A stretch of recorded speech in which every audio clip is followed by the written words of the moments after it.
with matched 2053 EFRA pipe. I've pre-warmed it with my heater. It runs about 180 to 190. Obviously that tune will change in the spring when it warms up a little bit. Just purrs along.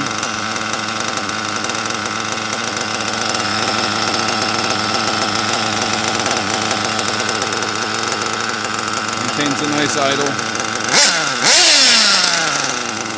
Nice and snappy.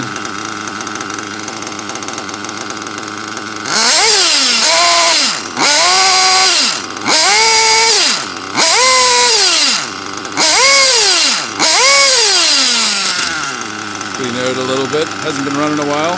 Just put it in this buggy for testing and to show you. So, thanks for looking.